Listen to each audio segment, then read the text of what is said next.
وقعي بوليتيكان قطبان هجرات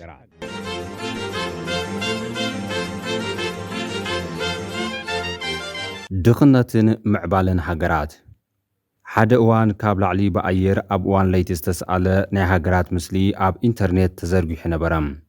ኣብ ውሽጢ እቲ ካርታ ናይ ኣፍሪካ ኣብ ጫፍ ሰሜናዊ ክፋልን ፀጊዕ ደቡባዊ ኣፍሪካን ብመብራህቲ ኮለል ክብል ከሎ ከብዲ ኣፍሪካ ሓሓሊፉ ዝርአ ብልጭታ እንተዘይኮይኑ ብፀልማት ተጎቢኡ ይርአ።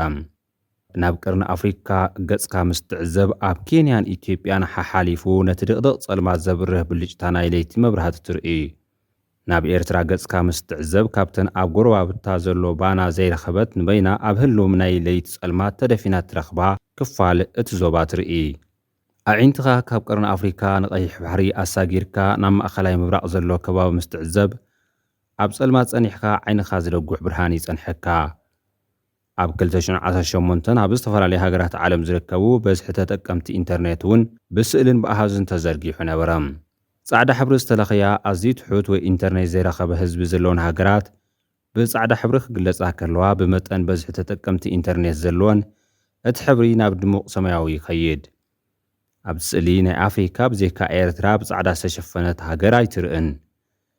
ህዝባ ኣዝዩ ትሑት ወይ ፈጺሙ ናይ ኢንተርኔት ዘይጥቀም ምዃኑ ድማ ትግንዘብ። እዚ ኩነታት ምዕባለ ሃገራት ዘመልክት ብዓይኒ ዝርአ ብኣእምሮ ዝሕሰብ ኣብነታት እዩ። ኣብ መንጎ ሃብታማትን ድኻታትን ሃገራት ፍልሊ ከም ዘሎ ንምልላይ ካሊእ ቀሊል ኣብነት ንኽልተ ኮርያውያን ካብ ኣየር ብለይቲ ምዕዛብ እዩ።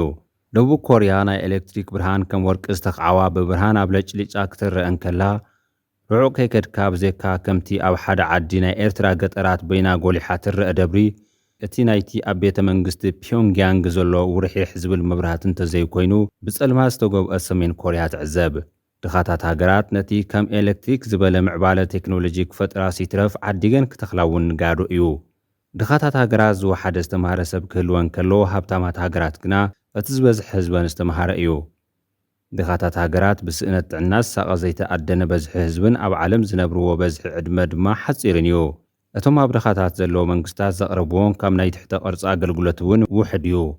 ንምንታይ ግን ሃገራት ብድኽነት ተጎቢአን ንህዝበን ትሑት ኣገልግሎት ትምህርትን ጥዕናን ትሕተ ቐርፅን ይቕርባ ዝብል ሕቶ ክለዓል ግድን እዩ። እተን ሃገራት ብሓቂ ክምዕብላ ዘይኽእላ ኮይነን ድየን ወይስ ባህርያዊ ሃብቲ ስለ ዘይብለን ዝብል ሕቶ ክለዓል እውን ንቡር እዩ። ገለ ካብቲ ሃገራት ብፍላይ ድማ ሃገራት ኣፍሪካ ቀንዲ ጠንቂ ድኽነተን ዝኾነ ምኽንያታት ባዕዳዊ መግዛእቲ፣ ምጥፍፋእ ወይ ኮራፕሽን፣ ጂኦግራፊያዊ ኣቀማምጣ ሃገራት፣ እተን ሃገራት ዝምራሓሉ ፖለቲካን መራሕተንን ገለ ካብ ዝጥቀሱ ምኽንያታት እዮም። ምዕራባውያን ሃገራት ሃብታማ ዝኾና ንድኻታት ሃገራት ስለ ዝምዝምዛን ነቲ ናይተን ድኻታት ሃገራት ዘሎ ጸጋ ጓሕጉሕን ስለ ዝወስዳን እየን እውን ይበሃል እዩ። እንተኾነ ኣብዚ ከምዚ ታሪኽ ናይ ምግዛእ ዘይብለን ከም ቻይናን ሲንጋፖርን ጃፓንን ወይ ፖላንድን ከልካ ምሕታት ግቡእ ይመስለና ጥራሕ ዘይኮነስ ምስጢር ሃብተን ፈሊጥካ ተመክሮ ምውሳድ እውን ልቦና ዝሓትት እዩ። ብሓፈሻ ክርአን ከለዎ ሃገራት ኣብ ዝሓለፉ 200 ዓመታት ብበዝሒ ህዝብን ቁጠባዊ ምዕባልን ካብ ዝሓለፉ ታሪኽ ደቂ ሰብ ኣዝየን ተወንጭፈን እየን። ኣብቲ ጥንቲ ዘመን ዓበይቲ ኢምፓየራት ዓለም ዝነበራ ከም ማሊ፣ ግብፂ፣ ፐርዥያ ባዕዳዊ መግዛእቲ ውግኣት ዓለምን ኣይዲዮሎጂታትን ዝወሰዳኦ ፖሊሲታት ጸሊወን እዩ።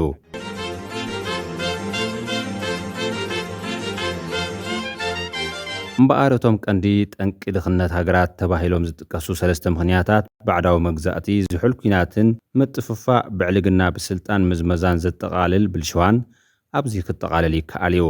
ባዕዳዊ መግዛእቲ ከም ሓደ ጠንቂ ድኽነት ዘይማዕበል ሃገራት ክንርኢ። ኣብ ዝሓለፈ ክፍለ ዘመን እቲ ኣብ ሃገራት ዓለም ኣዝዩ ከቢድ ጽልዋ ዝሓደገ ባዕዳዊ መግዛእቲ እዩ። ብፍላይ እቲ ዝገደፎ ጽልዋ ብመንጽር ዓይነታት መግዛእትን ዝተፈላለየ ናይ መግዛእቲ ቅርፂ መንግስታት ክረአ ይከኣል እዩ። መግዛእቲ ክበሃል ከሎ ሓደ መግዛእታዊ ሓይሊ ካብ ግዝኣት ወፃኢ ከይዱ ኣብ ልዕሊ ሉኣላዊ መሬት ወይ ህዝቢ ሙሉእ ብምሉእ ክቆጻጸር እንከሎ እዩ።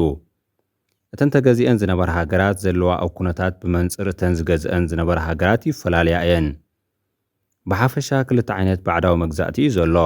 ነተን ዝገዝአ ሃገራት ሃብተንን ምዕባለንን ሕጥጥ ኣቢሉ ዝወስድ ዕላማ ዘለዎ መግዛእቲ ክህሉ እንከሎ እቲ ካልእ ኣገዛዝኣ ድማ ክፋል ናይተን ገዛእቲ ህዝቢ ናብ ካልእ ግዝኣት ወይ ሃገር ወሲደን ከስፍራን ከለዋ እዩ። ናይዚ ኣብነት እንግሊዝ ገለ ክፋል ህዝባ ብዝተፈላለዩ ምኽንያታት ናብ ካናዳን ኣውስትራልያን ወሲዳ ኣስፊራቶም። ፋሽስት ጥልያን እውን ግዜ ደኣ ኣርኪብዎ እምበር ነቲ ብድኽነት ተሳቒቡ ዝነበረ ህዝቢ ቺችልያ ናብታ ቀዳመይቲ ግዝኣቱ ዝገበራ ኤርትራ ወሲዱ ከስፍሮ ጀሚሩ ነይሩ እዩ። እዚ ናይ እዋን መግዛእታዊ ባዕዲ ኣብቲ ዝተገዝኣ ሃገራት ናይ ገዛእ ርእሱ ኣሰራት ድኽነት ከም ዝገደፈ ኣብ ቀጻሊ ክንሪኦ ኢና። እቲ ፍርቂ ናይዚ ዝሓለፍናዮ ዘመን ወይ ዝሓለፉ 60 ዓመታት ጽልዋ ምዕባለ ብዝሑል ኩናት እውን ዝተዓብለለ እዩ ነይሩ። እዚ ውድድርን ምስሓብን ናይ ኣሜሪካ ካፒታሊዝም ወይ ርእሰ ማላዊነት ኣሜሪካን ናይ ሶቪየት ኮሚኒዝም ወይ ማሕበረሰብ ሶቪየትን ዝተዓብለለ እዋን እዩ ነይሩ። በዚ ድማ ናይ ብተዘዋወሩ ኩናት ወይ ፕሮክሲ ዎር ውድድር ጠፈርን ሓደ ካብቲ ንሕንሕ እዩ።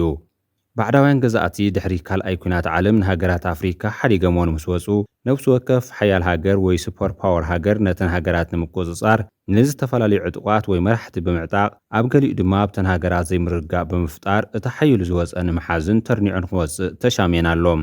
ንኣብነት ኣሜሪካ ንስሉስ ዓለም ላቲን ኣሜሪካ ዝኾነ ናይ ኮሙኒስት ወይ ሶሻሊስት ሓይሊ ከይኣቱ ጣልቃ እናኣተወት ክትቆፃፀር ፈቲና።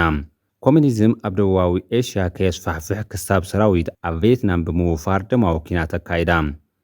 ኣብ 1991 ሶቪየት ሕብረት ምስ ፈረሰት እቲ ዝሑል ኩናት ኣብቂዑ። እቲ ናቱ ሓድጊ ግና ሕጂ እውን ቀፂሉ ይርከብ። እቲ ንዓለም ብሓይሊ ተቆፃፂሩ ቁጠባ ሃብቲ ምግባዝ ዝብል ግና ገና ይሞተን ዘሎ። ልዕሊ ፍርቂ ካብ ሃገራት ኣፍሪካ ብትሕቲ ዕዳ ቻይና ይርከባ። ራሽያን ኣሜሪካን ኣብ ጉዳይ ማእኸላይ ምብራቕ ጣልቃ ምእታው ቀፂለን። ናይ ቀደም ኣካላት ሶቪየት ዝነበራ ግዝኣታት ኣብ መንጎ ምዕራባውያንን ምብራቃውያንን መቃለሲ ባይታ ኮይነን ኣለዋ። ውግእ ዩክሬን ናይ ዝኣብነት እዩ።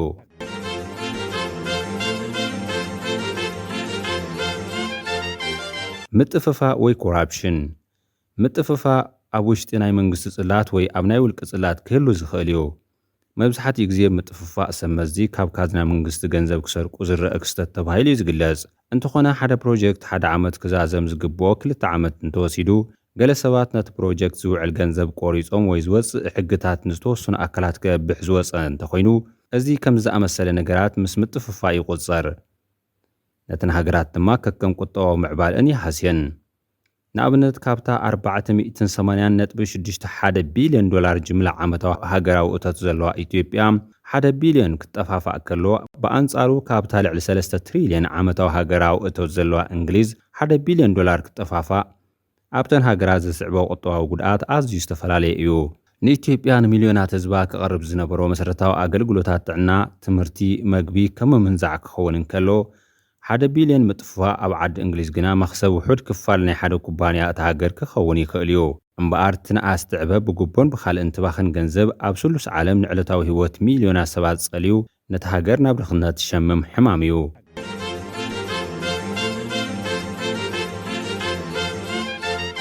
ጽልዋ ኩነታት ኣየር ንድኽነትን ሃብትን ሃገራት ከም ዝጸልውን መጽናዕታት ይእምቱ እዮም። ሓደ እዋን ወዲ ኸበሳን ወዲ መታሕትን ይዘራረቡ ነበሩ። እቲ ወዲ ኸበሳ ንምንታይ ግን ኣብ ኣግነትን ኣብ ብሳዕሪ ዝተሰርሐ መጽለሊ ትነብሩ? ጽቡቕ ገዛ ዘይሰርሑ በሎ። ኣስዕብ ኣቢሉ ድማ ኣብ ከበሳኮ ዋላ ኣብቲ ገጠር እኳ እዩ ብኸመይ ዝበለ ዝተጸርቦ ኣማን ዝተሃንጸ መረባዓትን ህድሞን ትረክብ በሎ። ወየ ወዲ መታሕት ትቕብል ኣቢሉ ኣንተ ሓወይ ንሕናኮ ብቑሪ ቀፍቂፉ ኣብ ዝተዓጽወ ገዛ ዝሽኩዖና ዘይኮነ ዋላ ጥራሕ ዝባና ኣብ ኣየር ዘመሓላልፍ ዓንገረብ ካብ ፀሓይ ጥራሕ ዝከላኸል ዳስ ሰሪሕና ዘደቅሰና ምቆት እዩ ዘለና። እንታይ ክገብረልና ብኹምራ ኣማን ዝተዓጽወ ብዕልቢ ዘይብሉ ሓመድ ገረብ ዝተደብደበ ህድሞ ክንሰርሕ ተባሃሃሉ። እዚ ኩነታት ኣየር ንኹነታት ኣነባብራኻን ምዕባለኻን ዝውስን ሓደ ኣብነት እዩ። እቶም ናይ ጥንቲ ምዕቡላት ኢምፓየራት ዝበሃሉ ከም ናይ ግብፂ፣ ፐርዥያ ከምኡውን ማሊ ኣብ ሕማቕ ኩነታት ኣየር ወይ ሙቐት ዝዓብለሎ ዞባ እዮም ተደኪኖም ዝነበሩ። ሎሚ ግና እቲ ምዕባለ ናብተን ብቐዝሒ ዝተጎብኣ ሃገራት እዩ ተቐይሩ ዘሎ። ነዚ ክኸውን ዝኸኣለ ዝውሃቦ ምኽንያት ኣሎ። ኣብ ሕማቕ ኩነታት ኣየር ዝርከቡ ሃገራት ነቲ ኩነታት ኣየር ዝምክት ድልዱል ምዉቕ ህንጻታት ክሃንጹ ይግደዱ። ኣብ ውሽጢ ዝሃነፁ ህንጻታት ኮፍ ኢሎም ድማ ከመይ ኢሎም ናብራኦም ካብ ዝኣሰካሐ ባህርያዊ ኩነታት ናብ ርሁብን ምዕቡልን ህይወት ዝመርሕሉ ክሓስቡ ክምህዙን ዕድል ይረኽቡ። ኣብተን ብፀሓይ ዝነደዳ ሃገራት ዝነብሩ ህዝብታት ግና እቲ ኣብ ሙሉእ ዓመት ዘሎ ምዉቕ ኩነታት ኣየር ንኽሃድኑ ካብ ቁሪ ዝከላኸል መዕቆቢ ወይ ህንፃ ብዙሕ የድልዮምን። ኣብ ሕማቕ ኩነታት ኣየር ማለት ኣብ በረድ ዝነብሩ ህዝብታት ግና ነቲ ኩነታት ኣየር ክምክቱ ንሓድሕዶም ክተሓባበሩን ክባላሓቱን ዘመናት ተሕሊፎም እዮም። እዘን ብኸምዚ ናይ ምብልሓት ዝሓለፈ ሃገራት ኣብ ርሑቕ ኣሜሪካታት ተሓሳሳብ ዝጀመሩሉ እዋን ድሮ መሰረት ምዕባልን ፂፈን ስለ ዝጸንሓ በቲ ዝረኸብኦ ጸጋታት ተጠቒመን ቀልጢፈን ክምዕብላ ክኢልዎን። እምበኣር ኣብ ቁሪ ዝነብሩ ህዝብታት ዘሙቕ ህንፃ ብምህናፅ ኣብ ውሽጢ ክመቑ ዝኽእሉ ክባልሓት ይግደዱ፣ ኣብ ሙቐት ዝነብሩ ድማ ቁሩብ ህኩያት ክኾኑ ይገብሮም ዝበሃል ኣዘራርባ ነዚ ምኽንያት ተገይሩ እዩ።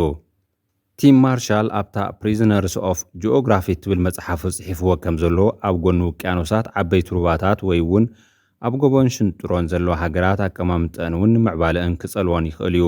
ብፍላይ ኣብ ዝሓለፉ 60 ዓመታት ሃገራት በቲ ተቐሚጠናኦ ዘለዋ ጂኦግራፊያዊ ኣቀማምጣ ከብትማ ትረኣየን እየን።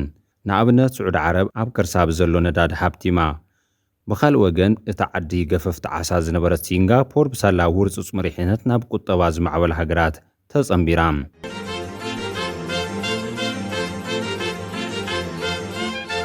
እተን ብባዕዳውያን ገዛእቲ ዝቆማ ሃገራት ሃብታማት እኳ እንተኾና ዘለዎን ሃብቲ ናብ ገዛእተን ብጥሩኡ ክስዳድ ተገይረን እየን ነፃነተን ረኺበን። እቲ ፋብሪካታትን ኢንዳስትሪታትን ኣብተን ዝገዝአን ዝነበራ ሃገራት ስለ ዝተተኽለ እተን ብመቑረንቲ መግዛእቲ ዝነበራ ሃገራት ባህርያዊ ሃብተን ክስዳድ ጥራሕየን ዝግበራ። ኪላዊ ዓቕሚ ኣይዓቢ፣ ፋብሪካታት ኣይቀውም። ዋላ እቲ ስርዓት ምሕደራ እውን እቶም ገዛእቲ ብዝደልይዎ ስርዓት ይቆይሙ።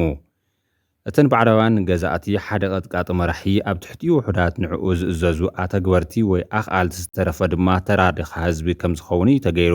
እቲ ሓደ ኣምባገነን ወይ ዲክታተር ብቐጥታ መሳርሒ ናይተን ገዛእቲ ናይቲ ሃገር ዝነበራ መንግስታት ከም ዝኸውን ክግበር እንከሎ፣ እቶም ውሑዳት ኢሊታት ድማ ነቲ መዓልታዊ ንጥፈታት ሃገር የካይዱ።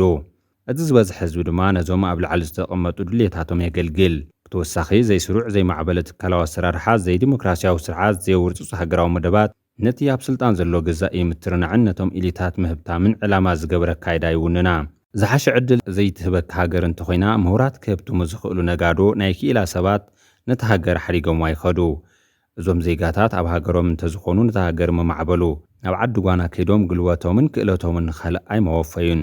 ወለዶኦም ኣብቲ ዝተሰደዱሉ ሃገር ይተርፍን ምስ ተሓድሽ ሃገር ስለ ዝርዕሙ ናብ መበቆል ዓዶም ክምለሱ ድሌተ የሕድሩን። ብሓፈሻ ሃገራት ብዝሓለፈኦ ታሪኻዊ ኩነታት ምዕባልአን ይድረኽዩ። ንኣብነት ራሻ ብኮሚስታዊ ስርዓት እንተዘይትድከር ኣበይ መሃለወት። ሲንጋፖር ብሉፅ በዓል ራእይ መራሒ ሊኩ ኣዩ እንተዘይትረክብ ኣብ ዝብራኸይ መበጽሐትን።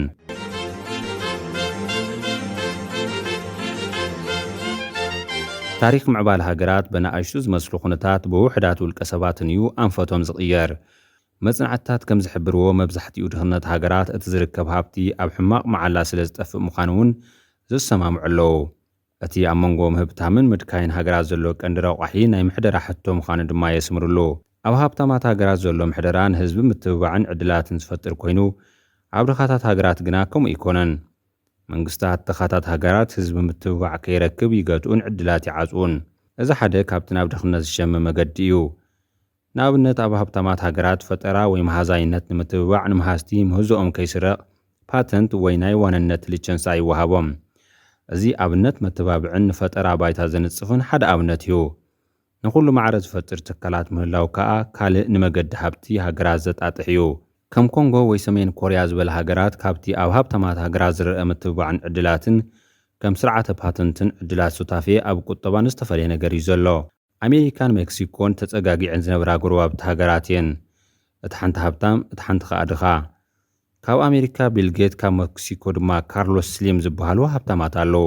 ቢልጌትስ ካብ ሃርቫርድ ዩኒቨርሲቲ ገና ከይተመረቐ እንከሎ ኩባንያ መስረተ። ናይ ኮምፒዩተር ሶፍትዌር ወይ ማይክሮሶፍት ብምፍጣር ሃብቱ ጀመረ። ሜክሲካዊ ካርሎስ ስሊም በቲ ሓደ ሸነኽ ናይ ቴሌኮሙኒኬሽን ሞኖፖሊ ወይ ግበታ ገብረ። በዚ ግበታ እዚ ካርሎስ ስሊም ንገዛእ ርእሱ ብዙሕ ሃብታ ከዕበተ። ንዓመታዊ እቶቱ ሜክሲኮ ግና ብ2 ሚእታዊት ኣጉዲልዎ። ካብ 2005 ክሳብ 2009 ኣታዊ ሜክሲኮ ብ$130 ቢልዮን ኣጉዲልዎ። ነዚ ክገብር ዘኸኣሎ እቲ ኣብ ሜክሲኮ ዝነበረ ሓደ ሰልፋዊ ስርዓት ፖለቲካ ኮይኑ ንካርሎስ ገባት ክኸውን ኣኽኢልዎ። ቢል ጌትስ በቲ ኣብ ኣሜሪካ ዘሎ ናይ ኩሉ ዝሓቁፍ ትካላዊ ኣሰራርሓ ንገዛእ ርእሱን ካልኦትን ተወዳዲሮም ኣብ ሃብቲ ከጥርዩ ክገብር ከሎ ካርሎስ ግና ገቢቱ ብምሓዝ ንፈጠራ ዓጽዩ በይኑ ገቢትዎ። ስለዚ ቁጠባዊ ምዕባለ ክዕወት ወይ ከይዕወት ብኡ ኣቢሉ ድማ ሃገራት ከብትማ ወይ ክደኽያ ንኹሉ ብማዕረ ዘሳትፍ ቁጠባዊ ትካላት ክህሉ ወይ ከይህሉ ዓብዪ ግደ ኣለዎ። እምበኣር ብድሕሪ እዚ ኩሉ ፖለቲካ ኣሎ ማለት እዩ። እቲ ፖለቲካ ድማ ስልጣን ፖለቲካ ኣብ መላእ ሕብረተሰብ ብማዕረ ዝመራቕሕን ነቲ ፍትሓዊ ኣሰራርሓ ዝፈጽሞ ሓይሊ ምዝህልዎን ምዕባለ ሃገራት በዚ ይጽሎ። ድሕሪ እዚ ጥጡሕ ባይታ ምዕባለ ፖለቲካ ወይ ፖለቲከኛታት ከም ዘለዉ ምርዳእ ጠቓሚ እዩ። ቀደም ናይ ኣሜሪካ መራሒ ቶማስ ጃፈርሰን ንምሃዝቲ ዘተባብዕን ዕድል ዝፈጥርን ስርዓተ ፓተንት እንተዘየተኣታቱ ካብ በዓል ቶማስ ኤዲሰን ክሳብ በዓል ቢል ጌትስ ተጠቀምቲ ናይቲ ስርዓት ኣይምኾኑን።